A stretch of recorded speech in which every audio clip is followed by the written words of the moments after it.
Hello दोस्तों, मैं ज्योतिष और ये मेरा प्यारा सा चैनल जोसेफ फिजिक्स में आपका स्वागत है। तो दोस्तों, आज हम लेकर आए हैं ब्रीक नलिका नेफ्रॉन। ये 8वां क्वेश्चन है VVI 5 नंबर का। VVI बहुत ही ज्यादा इंपॉर्टेंट क्वेश्चन है। तो चलिए हम इसे स्टार्ट करते हैं। तो इस वीडियो में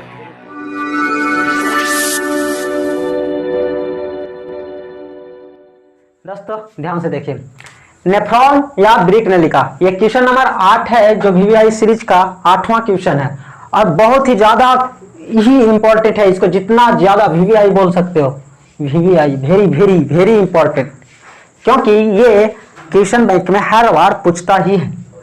पीछे के क्वेश्चन बैंक निकाल के देख लीजिए, लगभग सारा, मतलब मत पूछे, ये ना आए ये हो ही नहीं सकता। तो मात्र 5 मिनट इस वीडियो के साथ बने रहिए। अगर 5 नंबर आपको नहीं आया तो आप जिंदगी भर हमको हो सकता है मोबाइल में से निकाल के पीट दीजिएगा, लेकिन इस वीडियो को पहले देखिए। मात्र 5 मिनट में 5 नंबर आपको कंफर्म होने जा रहा, इसलिए जरूर देखें। ये नेफ्रॉन है, नेफ्रॉन, इसको बोलते हैं ब्रीक नलिका, ब्रीक नलिका। इसको ब्रीकाणु भी बोलते हैं, ब्रीकाणु, ब्रीकाणु इसलिए बोलते हैं क्योंकि ब्रीक का अणु है, नहीं ब्रीक किडनी के बारे में हम पिछले वीडियो में बता दिए हैं। अगर नहीं देखे हैं तो जाकर प्लेलिस्ट में देख लीजिए या डिस्क्रिप्शन से। तो ब्रीकाणु या ब्रीक नलिका या नेफ्रॉन किसको बोलते हैं, तो यहाँ पे दिखाई दे रहा होगा फिगर, ऐसा ही फिगर अपने कॉपी में बना ले अच्छे से। यही है नेफ्रॉन, जो बहुत ज्यादा इंपॉर्टेंट है और ये होता है किडनी में। हम देखे थे कि किडनी में नेफ्रॉन की संख्या 10 लाख होता है प्रत्येक किडनी में, यानी प्रत्येक ब्रीक में जो नेफ्रॉन होता है वो 10 लाख होता है। जो कि ब्रीक 140 ग्राम के था, इतना छोटा मोटा, उसमें ये वाला जो दिखाई दे रहा है इतना लंबा चौड़ा नली, लंबा नहीं, इसकी संख्या 10 लाख है। मतलब सबसे छोटी ये यूनिट होता ब्रीक का। मतलब ब्रीक जो बना हुआ है यही नेफ्रॉन से बना हुआ, इसीलिए इसको ब्रीकाणु भी बोलते हैं, क्योंकि ब्रीक का अणु है, किडनी का अणु है।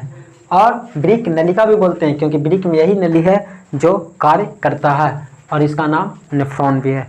तो हम स्टार्ट करते हैं। नेफ्रॉन का आरंभ प्याले नुमा रचना से होता है। यहाँ पे आप देख रहे होंगे कि ये जो प्याला है, प्याला, दूध का प्याला ऐसा ही रहता है ना, ये देखो एकदम प्याले जैसा ही रचना है। नहीं तो नेफ्रॉन का आरंभ कैसा होता है, प्याले नुमा रचना से होता है, जिसको बोमेन संपुट बोलते हैं। बोमेन संपुट, क्योंकि प्याले नुमा रचना से आरंभ हुआ और इसका नाम है बोमेन संपुट। ठीक है, बोमेन संपुट में ये रक्त या ये कोशिकाओं का जाल बिछा होता है, कोशिकाओं का जाल, जिसको ग्लोमेरुलस बोलते हैं। बोमेन संपुट में कोशिकाओं का जाल बिछा होता है जिसे ग्लोमेरुलस बोलते हैं। ये कोशिका का जाल कुछ करता है। नेफ्रॉन का काम कुछ है, बताओ। नेफ्रॉन का काम है कि ऊपर रक्त खून इसमें आता है और इसी में सप्लाई होता है, साफ होता है। नहीं, ब्रीक किडनी कुछ करता है, खून को साफ करता, तो यही साफ करता है ना नेफ्रॉन। तो इसमें खून जाके भर जाता है, जैसे इसमें खून भरता है तो यहाँ पे क्या होता है, यहाँ पे छनने की क्रिया होता है, छन्नी लगा रहता है, छानने वाला जाली बिछा हुआ रहता है। इस जाली से कुछ होता है, जो हानिकारक पदार्थ है वो छना जाता है। जो भी उसमें हानिकारक यूरिन है, यूरिया है, लवण है, जो भी जिसका कोई काम नहीं है वो छना जाता है और वो नीचे चला आता है। बाकी जो शुद्ध रक्त हो जाता है साफ, वो फिर दूसरे रास्ता से अलग हो जाता है। तो यहाँ पे मेन रूप से छानने की क्रिया होता है। ये जाल जो बिछा हुआ है इसी के द्वारा छानने की क्रिया होता है, जिसको ग्लोमेरुलस बोलते हैं। बोल सकता है, क्वेश्चन पूछ सकता है कि नेफ्रॉन में किसके द्वारा छनने की क्रिया होता है, तो ग्लोमेरुलस के द्वारा छनने की क्रिया होता है। ग्लोमेरुलस ये हुआ और ये कुछ बोमेन संपुट है। ये दोनों का जो सम्मिलित रूप है, दोनों को मिला हुआ रूप है, उसको बोलते हैं कुछ मेलपिगियन कोष। याद रहेगा, बोमेन संपुट और ग्लोमेरुलस, ये दोनों का जो मिला हुआ रूप है उसको बोलते हैं काची मेलपिगियन कोष। ऑब्जेक्टिव में आ सकता है नहीं कि बोमेन संपुट और ग्लोमेरुलस के सम्मिलित रूप को काची बोलते हैं, तो मेलपिगियन कोष बोलते हैं। समझ में आ रहा? Yes sir. हाँ, तो ध्यान से देखते रहो, नहीं समझ में आएगा तो यहाँ पे डॉट आएगा तो बोलना है, ठीक है। और आप लोग को कुछ करना है, लाइक करना है और शेयर करना है अपने दोस्तों के पास। इसमें और क्या होता है, ये यहाँ तक हम लोग देखिए कि ये दोनों का जो सम्मिलित रूप है, नहीं, ये जो बोमेन संपुट था और ये ग्लोमेरुलस था, ये दोनों को मिला देते हैं तो उसको कुछ बोलते हैं मेलपिगियन कोष। तुम लोग बोलता नहीं है, मेलपिगियन कोष बोलते हैं, ठीक है। इसमें देखो नेफ्रॉन में कुंडलित नलिका होता, नहीं कुंडलित मतलब मुड़ा हुआ नली होता, नहीं घुरा नली होता। तो इसमें कुंडलित नलिका देखो, एक यहाँ पे दिखाई दे रहा होगा और एक यहाँ पे दिखाई दे रहा होगा। तो बताओ बोमेन संपुट से ये वाला जो कुंडलित नलिका है बहुत समीप है कि नहीं, नजदीक में है, समीप नजदीक है। तो जो कुंडलित नलिका समीप होता है उसको बोलते हैं समीपस्थ कुंडलित नलिका, क्योंकि समीप में स्थित है, क्योंकि समीप में नजदीक में स्थित है। समीप आस्थ मैंने स्थित, यानी समीपस्थ कुंडलित नलिका। तो जो कुंडलित नलिका बोमेन संपुट के समीप में स्थित होता है उसको बोलते हैं समीपस्थ कुंडलित नलिका। और जो कुंडलित नलिका दूर होता है, देखो यहाँ से कितना दूर में गया है, जो कुंडलित नलिका दूर में स्थित होता है उसको कुछ बोलते हैं दूरस्थ कुंडलित नलिका।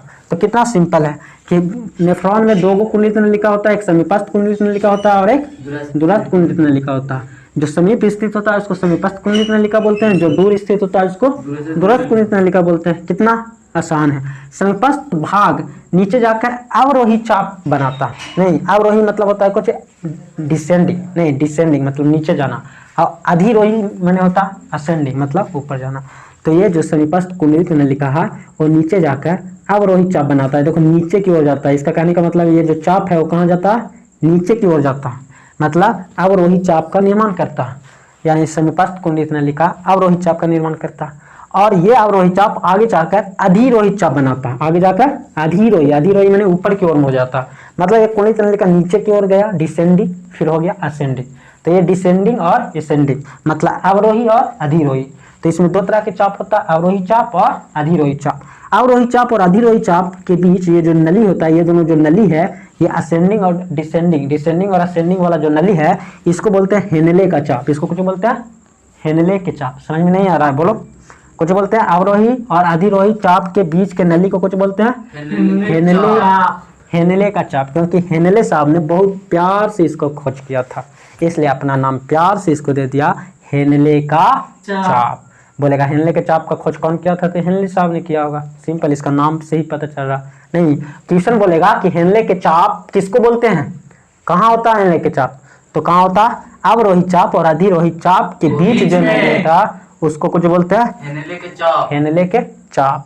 अब यह अधिरोही चाप आगे जाके कहाँ जुड़ा होता है, किससे जुड़ा होता है, दूरस्थ कुंडलित नलिका से। किससे, दूरस्थ कुंडलित नलिका से जुड़ा होता है। और ये दूरस्थ कुंडलित नलिका जो होता है वो जाके संग्राहक नलिका में खुलता है। ये संग्राहक नलिका दिखाई दे रहा है, ये संग्राहक नलिका में जाके खुलता है। ये संग्राहक नलिका में सिर्फ एक नली नहीं होता है, ऐसा नेफ्रॉन, बहुत सारे नेफ्रॉन इस संग्राहक नलिका में जुड़ा होता है। देखो यहाँ से एगो जुड़ा होगा, एगो यहाँ से जुड़ा होगा, एगो यहाँ से जुड़ा होगा, एगो यहाँ नहीं, ऐसे ऐसे संग्राहक नलिका में बहुत सारे नेफ्रॉन का होता जुड़ा होता है। और ये संग्राहक नलिका बहुत सारा ऐसा संग्राहक नलिका भी होता है और वो सब जुड़ के एक सामान्य संग्राहक नलिका बनता है। देखो अधिरोही चाप कुछ होता है, जो अधिरोही चाप ये वाला जो चाप है वो किससे जुड़ा होता है, जाके संग्राहक नलिका में जुड़ता है। संग्राहक नलिका में अनेकों नेफ्रॉन जुड़ा होता है, संग्राहक नलिका में अनेकों नेफ्रॉन जुड़ा होता है नहीं। और ये जो संग्राहक नलिका है वो जाके सामान्य संग्राहक नलिका में जुड़ा होता है। मतलब ये जो एगो है संग्राहक नलिका दिखाई दे रहा है एगो, इसमें बहुत सारा नेफ्रॉन होगा और ऐसा संग्राहक नलिका भी बहुत सारा होगा। ऐसा नहीं कि एगो किडनी में एक ही को संग्राहक नलिका दिखाई दे रहा है, सुनाई दे रहा है, ओए ये संग्राहक नलिका में बहुत सारा नली होगा और ऐसा बहुत सारा संग्राहक नलिका होगा और बहुत सारा संग्राहक नलिका जुड़ के एक पाइप बनता है नहीं, जिसको बोलते हैं कुछ सामान्य संग्राहक नलिका। और वो सामान्य संग्राहक नलिका लास्ट में मूत्र मार्ग में जुड़ा होता है और वहां से मूत्र कुछ हो जाता है बाहर नहीं। मतलब इसमें जो क्षमता है, क्षण के मूत्र का निर्माण होता है। ये जो मूत्र का निर्माण होता है ये इस नली के द्वारा आता है, यहाँ से संग्राहक नलिका में जाता है, संग्राहक नलिका से जाके मूत्राशय में जमा हो जाता है, वहां से मूत्र मार्ग के द्वारा बाहर निकल जाता है। तो नेफ्रॉन का काम तो यही है, मूत्र का बनाना। ऐसे ये क्वेश्चन में सिर्फ पूछ रहा है नेफ्रॉन की आंतरिक संरचना, तो हम सिर्फ ये सारा इतना लिख देंगे, ठीक है। अगर पूछेगा नेफ्रॉन का क्रियाविधि कार्य कैसे करता है तो इसके लिए आगे देखेंगे, इसमें नहीं है, ठीक है। तो आई होप कि नेफ्रॉन के बारे में आपको सब कुछ समझ में आ गया होगा। बहुत ही आसान है, ये मात्र इतना सब पॉइंट है और नेफ्रॉन का चित्र है। और इस वीडियो को अगर देखे होंगे अच्छे से तो अच्छे से समझ में आ ही गया होगा। तो मात्र इतना समय आपको 5 नंबर आ सकता है बहुत ही आसानी से और बहुत ही ज़्यादा इम्पोर्टेंट है, बहुत ही ज़्यादा इम्पोर्टेंट है। VVI बोल सकते हैं इसको, बिहार बोर्ड वाला को देना पड़ेगा, इस बार भी देना पड़ेगा, हर हाल में देना पड़ेगा, नहीं देगा ये हो नहीं सकता है।